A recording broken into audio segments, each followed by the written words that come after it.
Bueno, en esta clase vamos a ver, hablar y les voy a explicar lo que es una cadena epidemiológica de una enfermedad infecciosa determinada. Cadena epidemiológica o cadena de transmisión, es decir, cómo se va transmitiendo esa enfermedad. Acuérdense que, como en el otro material que les di, o que no sé en el orden, quizás es el próximo, no sé en qué orden lo van a descargar, pero cuando nosotros hablamos de una enfermedad desde el punto de vista clínico, hablo de la enfermedad de una persona, de un paciente determinado. Cuando hablamos de epidemiología, es la enfermedad desde el punto de vista poblacional.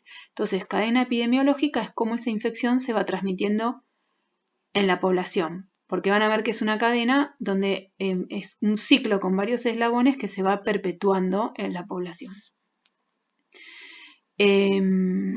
Estamos hablando, por supuesto, en esta asignatura de enfermedades infecciosas. Esta clase es una de las que más tienen que comprender y masticar para interiorizarse, porque es la clave para entender o razonar, aunque uno no sepa de una determinada enfermedad, cuando accede a la bibliografía, razonarla. Siempre que hablamos de infección va a haber una secuencia de eventos en esa infección. La primera es que el patógeno, que para nosotros es un microorganismo, el patógeno se va a transmitir desde un reservorio hasta el hospedero susceptible. ¿Qué es un reservorio? Es la fuente del microorganismo, donde ese microorganismo está, se reproduce o se mantiene latente, pero está todo el tiempo ahí haciendo que la enfermedad se perpetúe. Es una reserva justamente de microorganismos. ¿Y qué es el hospedero susceptible? Es el organismo que va a albergar y va a sostener el crecimiento de ese patógeno. En este caso seríamos nosotros, los seres humanos, porque estamos hablando de microbiología y parasitología humana. También podría ser un animal, pero nosotros nos vamos a referir al hospedero como el ser humano. Susceptible porque va a ingresar a él el patógeno. Entonces, en el segundo paso, va a ingresar ese patógeno y va a invadir a ese hospedero en algún tejido, en algún órgano. Después se va a multiplicar, va a lesionar las células del hospedero y va a aparecer la infección o la enfermedad según la respuesta que tenga el hospedero. Enfermedad e infección no son lo mismo. Enfermedad es cuando aparecen signos y síntomas. Entonces, acá ya tienen que ver en su glosario para ir interiorizándose de estas definiciones. Reservorio, hospedero susceptible. Van a encontrar la bibliografía huésped u hospedador, pero son vocablos ya viejos. Hoy se dice hospedero. Porque en realidad el término el huésped es la persona que vive o que se va a alojar en un hotel, en una casa, ¿sí? En cambio el hospedero es el que lo recibe. Entonces, si nosotros vamos a recibir un patógeno, nosotros somos hospedero. Y esto es muy importante, que cualquier proceso infeccioso va a ser un juego dinámico entre los factores de virulencia del germen y los mecanismos que el hospedero tiene para su protección. De esta primera parte hay una clase y de esta segunda parte hay otra clase, donde explico qué es la virulencia del germen y cuáles son los mecanismos del hospedero. Pero ahora más adelante se los voy a decir resumidos. Bueno, entonces, ¿qué es infección? La entrada, o sea, tiene que ingresar el patógeno, establecerse, es decir, quedarse, porque a veces entra y así como entra se va y no hay infección. Tiene que entrar, quedarse y multiplicarse, ya sea en la superficie o en el interior del hospedero. Acá tendría que corregir. Superficie digo porque puede ser la piel, por ejemplo, y en el interior algún tejido, algún órgano del interior del cuerpo. Siempre va a haber respuesta inmunológica. Es decir, el hospedero se va a defender y va a haber respuesta inmunológica. Esto es una unidad que vamos a ver en las próximas clases. Pero después van a entender cuál es la respuesta inmunológica de ese hospedero. Con signos y síntomas hay enfermedad. Y si no, es una infección inaparente, o sea, yo no me doy cuenta que está infectada la persona. Si aparecen signos y síntomas, ya estoy hablando de una enfermedad. Bueno, por otro lado, el término colonización es cuando el microorganismo se establece y se multiplica en la piel o en la mucosa de una manera que siempre hay un número determinado, pero no hay respuesta clínica ni inmunológica. Esto es importante. ¿Por qué? Porque en la piel o en distintos órganos del cuerpo, por ejemplo, en el sistema digestivo, en el intestino o en la boca, en la faringe, hay microorganismos. Nosotros, eso se dice que estamos colonizados. Hay un montón de microorganismos que así como se van muriendo, a su vez los que quedan se van multiplicando, de manera que siempre tengo determinado número de ciertos microorganismos. No cualquiera, algunos. Vamos a ver, cuando les explique en otra clase lo que es la flora habitual, son estos microorganismos que tienen preferencia por algún sitio del cuerpo, también la piel, por ejemplo, y que están siempre en un equilibrio, ¿sí? Pero no hay respuesta inmunológica porque el cuerpo no los ve como extraños. Son parte de nuestro cuerpo.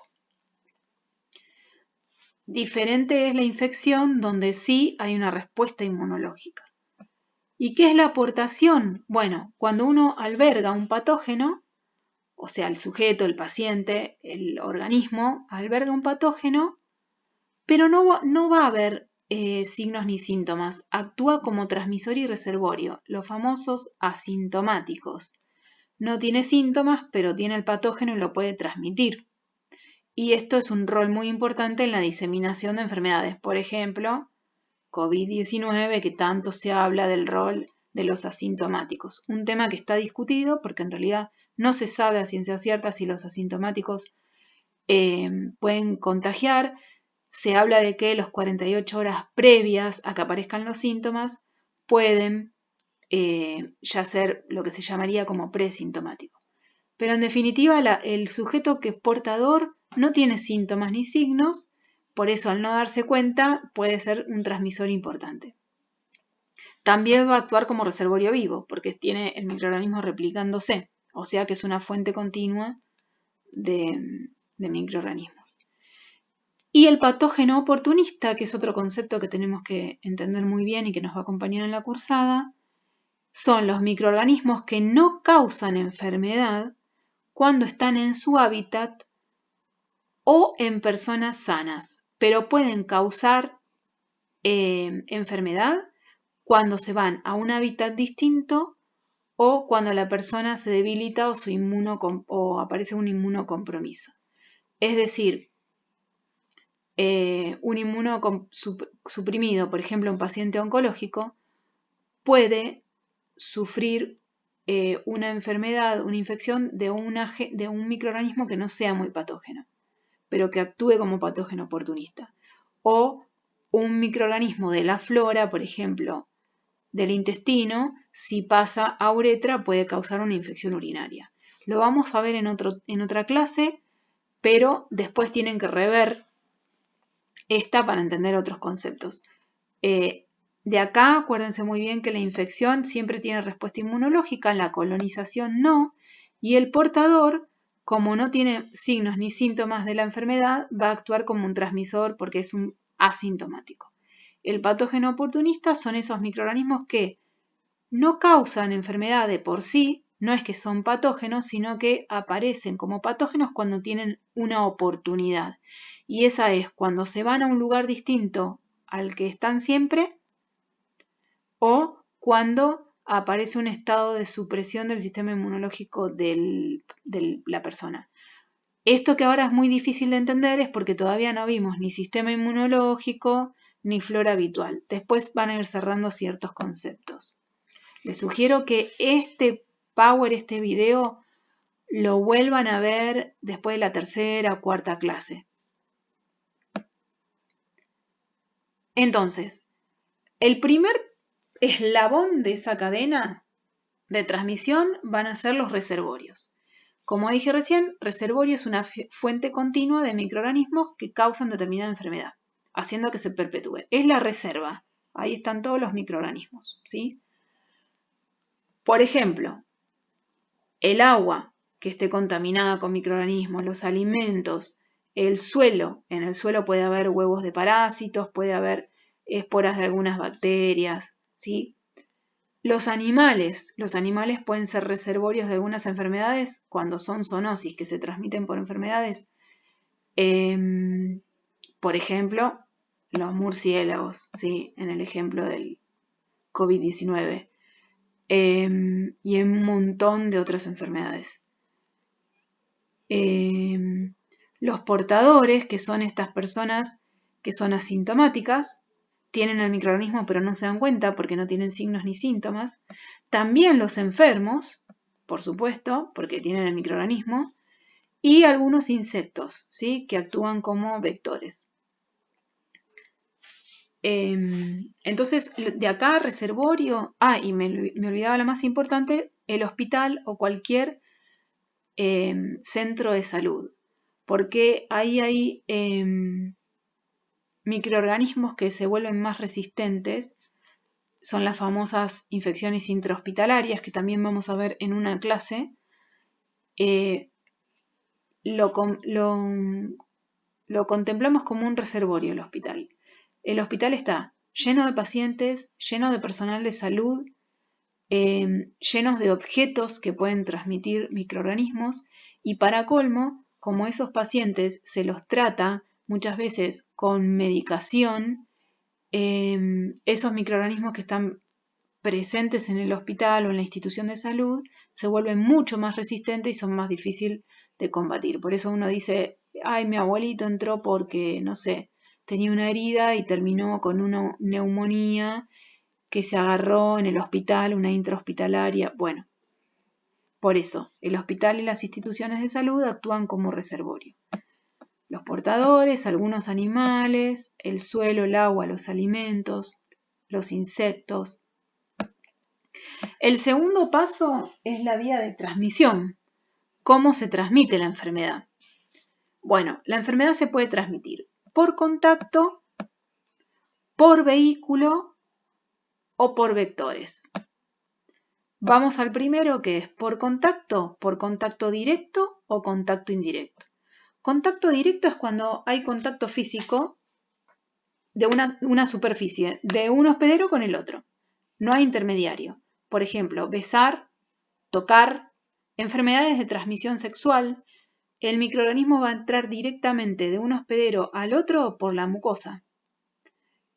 Con el beso, la saliva. En la enfermedad de transmisión sexual, las mucosas del sistema genital, genitourinario también. Las manos, ¿sí? Yo me toco la nariz, tengo gripe, me toco la nariz o un resfrío y después le doy la mano a otra persona que se lleva la mano a la nariz. Eso es contacto directo.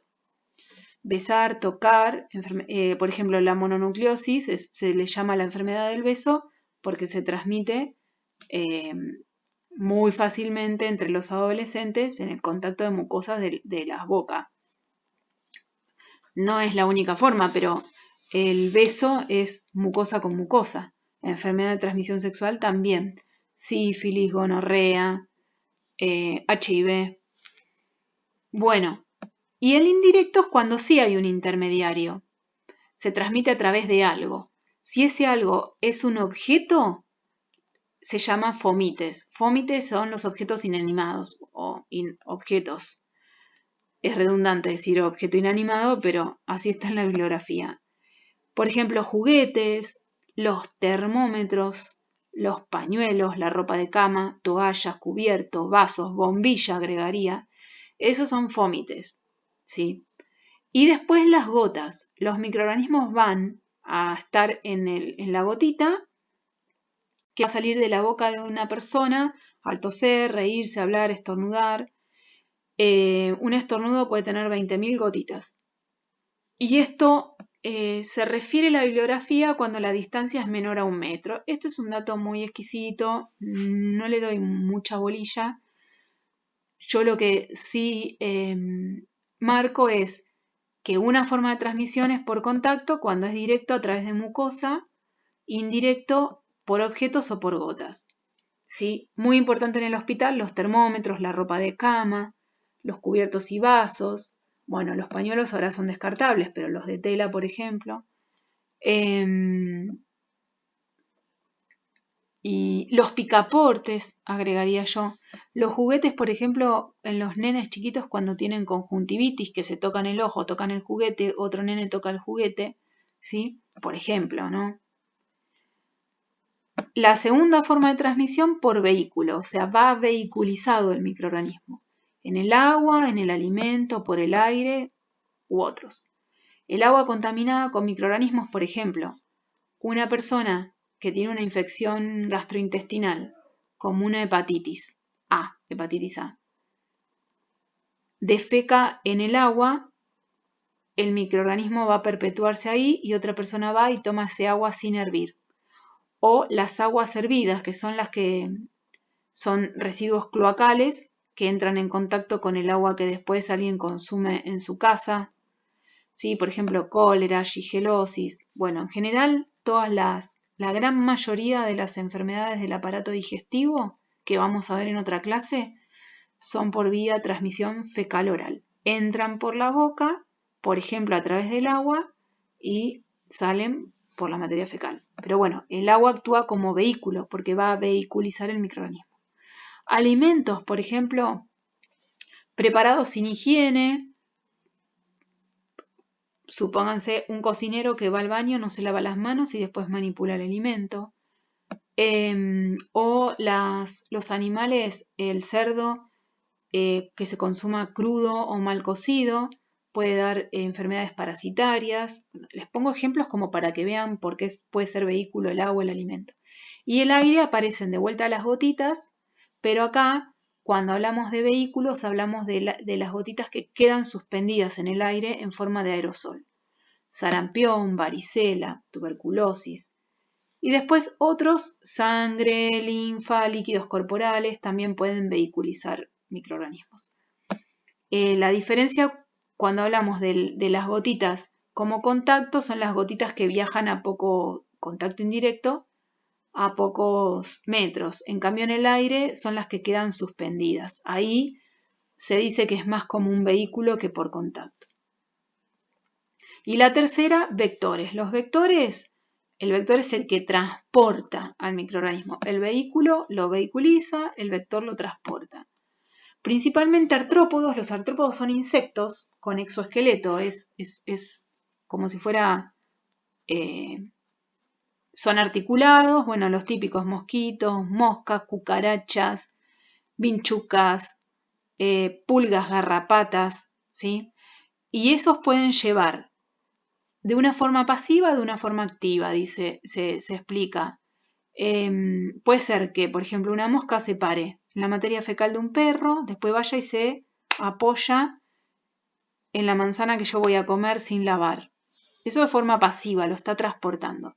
Y de forma activa, el ejemplo, por ejemplo, es la vinchuca, que el parásito que causa la enfermedad de Chagas tiene un ciclo dentro de la vinchuca, por eso se dice que es de forma activa. En definitiva, el vector es el que va a transportar al microorganismo. Generalmente, artrópodos son los llamados insectos. Bueno, dijimos que el microorganismo estaba en un reservorio, una fuente continua de microorganismos donde se está reproduciendo y lo alberga y lo mantiene en reserva. Después viene la vía de transmisión, puede ser contacto, ¿sí? Puede ser contacto, puede ser por vehículo, puede ser por vector. Después viene la puerta de entrada, es por dónde entra ese microorganismo al hospedero o al ser humano, que para nosotros sería un paciente. Puede entrar por la piel, por la mucosa o por vía parenteral. Por la piel cuando está intacta, sana, es prácticamente impenetrable, pero aperturas cutáneas como la de los pelitos, los folículos o las glándulas, pueden permitir una entrada sin necesidad de romper nada. Después, un corte, una picadura de insecto, eso ya puede también penetrar la piel. La piel es una muy buena defensa, cuando está sana es prácticamente impenetrable, pero acuérdense esto, que las glándulas, por ejemplo las sudoríparas y los folículos pilosos, son agujeritos abiertos al exterior y por ahí pueden entrar microorganismos. De hecho, los forúnculos, por ejemplo, son infecciones por bacterias que están en la piel de esos folículos. Otra puerta de entrada es la mucosa conjuntiva, que es la mucosa del ojo, vías respiratorias, tubo digestivo y mucosa genitourinaria. La mucosa ya tiene, sin necesidad de estar lastimada, digamos, presenta una posibilidad de puerta de entrada. La mucosa respiratoria, las vías respiratorias es la vía de entrada más fácil. ¿Por qué? Porque el microorganismo uno lo inhala con el aire, con las gotas, con el polvo, bueno, resfrío, gripe, sarampión, viruela, agregaría coronavirus, ¿sí? Tubo digestivo, y voy a ingresar por el tubo digestivo, puede ingresar en forma de, con el agua, con el alimento, con las manos contaminadas. Y el genitourinario, bueno, ahí tenemos las enfermedades de transmisión sexual, todas esas son mucosas.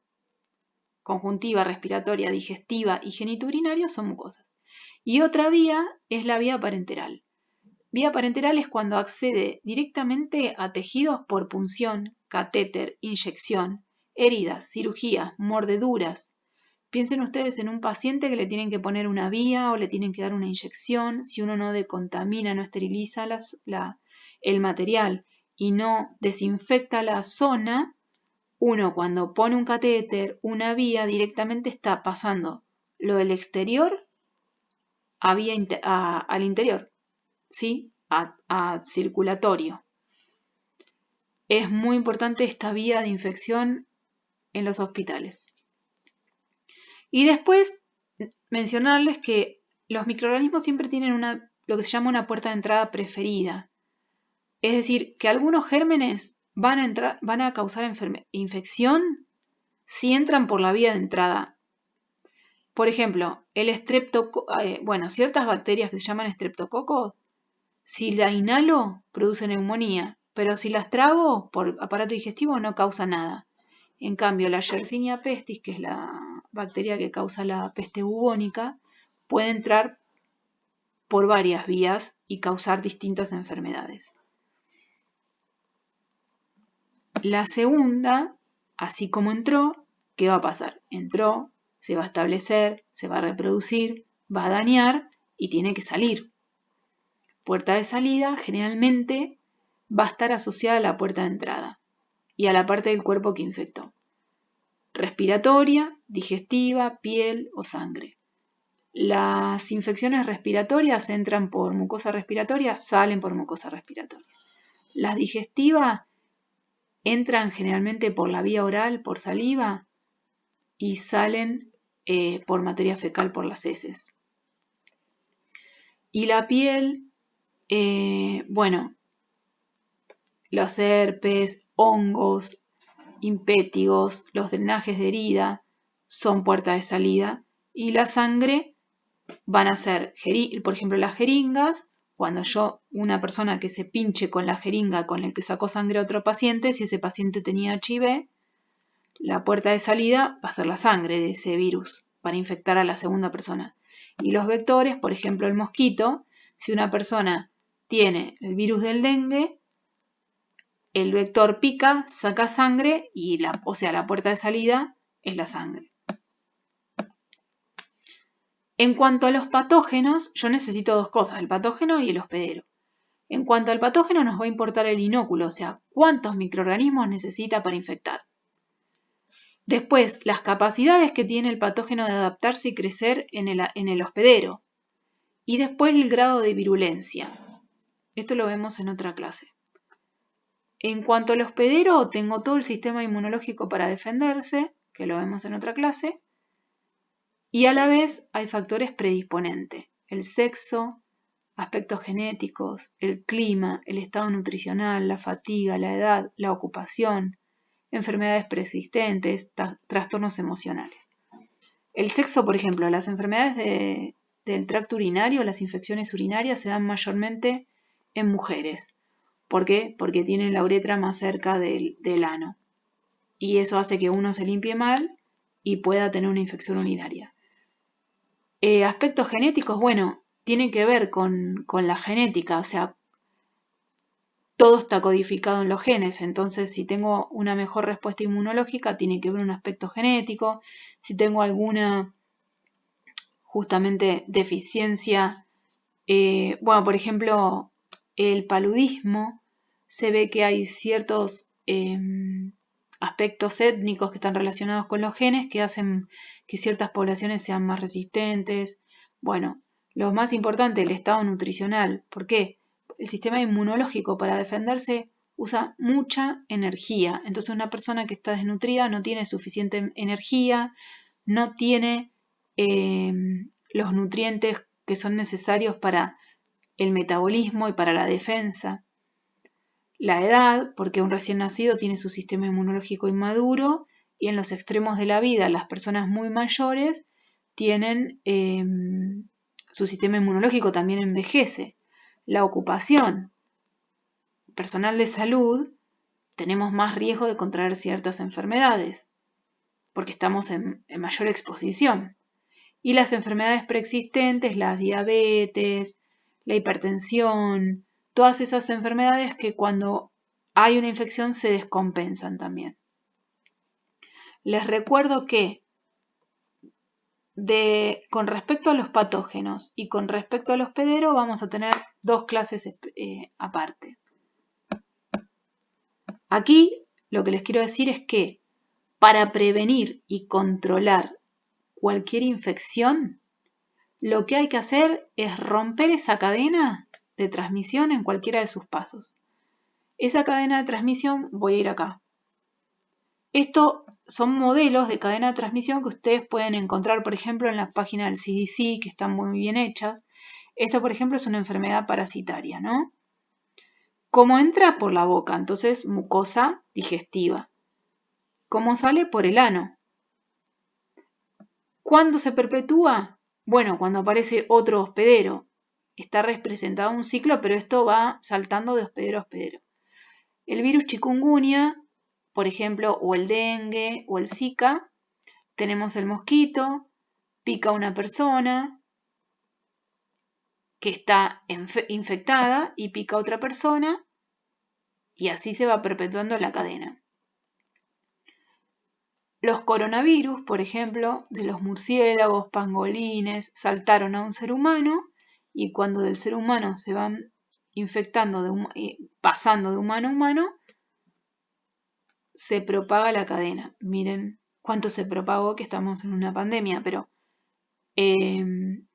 si yo corto la cadena de transmisión en cualquiera de sus pasos, detengo justamente la cadena. Entonces, romper la cadena de transmisión sería, por ejemplo, lavado de manos, desinfectar y esterilizar, las medidas de bioseguridad, el aislamiento en una institución de salud. Nosotros ahora estamos haciendo el aislamiento en los hogares, justamente. ¿Para qué? Para evitar el contagio y que se propague la cadena de transmisión. Las medidas universales de bioseguridad, que las vamos a ver, esto lo vemos en otra clase, pero de acá lo que les tiene que quedar es que romper la cadena de transmisión en cualquiera de sus pasos es la base del control, es decir, frenar una infección o prevenir una infección. Esta clase retómenla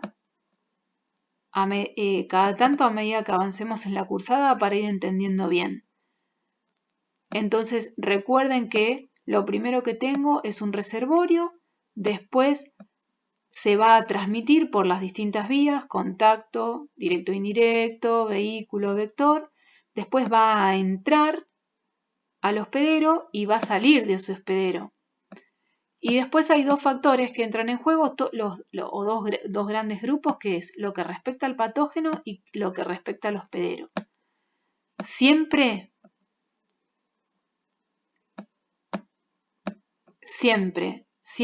el proceso infeccioso es un juego dinámico entre los factores de virulencia del germen y los mecanismos del hospedero. Una persona sana, inmunocompetente, quiere decir esto con buenas defensas, lo vamos a ver en la clase de sistema inmunológico, pero que tenga lo que uno dice altas las defensas, sana, que no tenga enfermedades de base, va a hacer frente a la mayoría de los patógenos. Si el patógeno es muy virulento, no. Y al revés, una persona inmunocomprometida, con defensas bajas, desnutridas, o con comorbilidades, con enfermedades preexistentes, va a ser más susceptible a patógenos a lo mejor no tan virulentos. Entonces, siempre para que haya una infección y el grado de resolución que pueda poner el hospedero a esa infección, van a entrar en juego esas dos cosas. Piensen ahora en la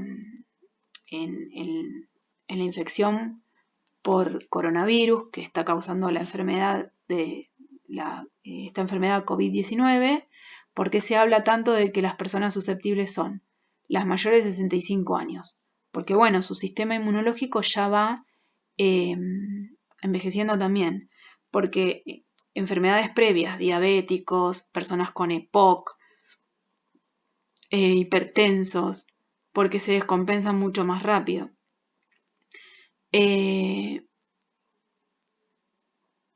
Porque se dice que las personas sanas y jóvenes pueden hacer frente mejor a la enfermedad.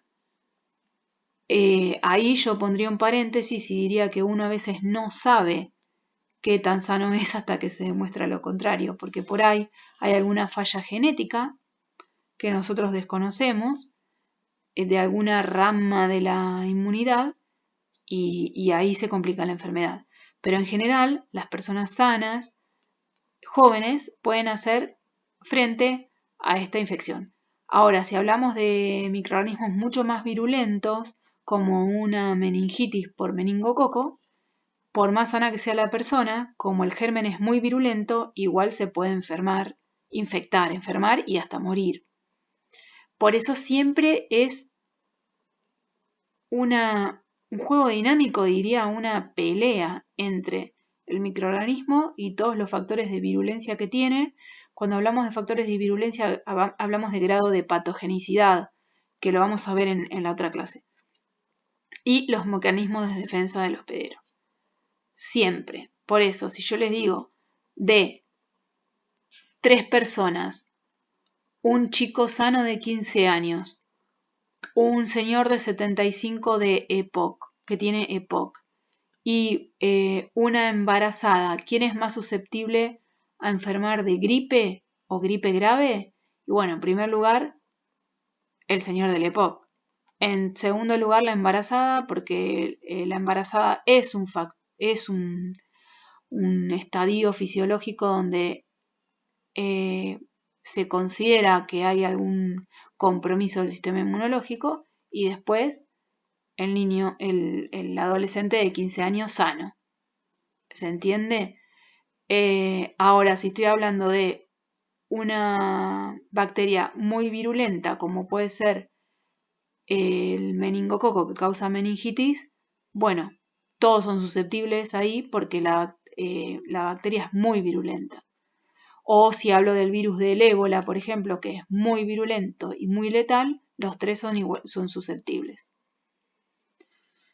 Les vuelvo a decir, esta clase revéanla, la escuchan, a medida que vayamos viendo sistema inmunológico y virulencia del germen, para que les vaya haciendo clic la materia, ¿sí?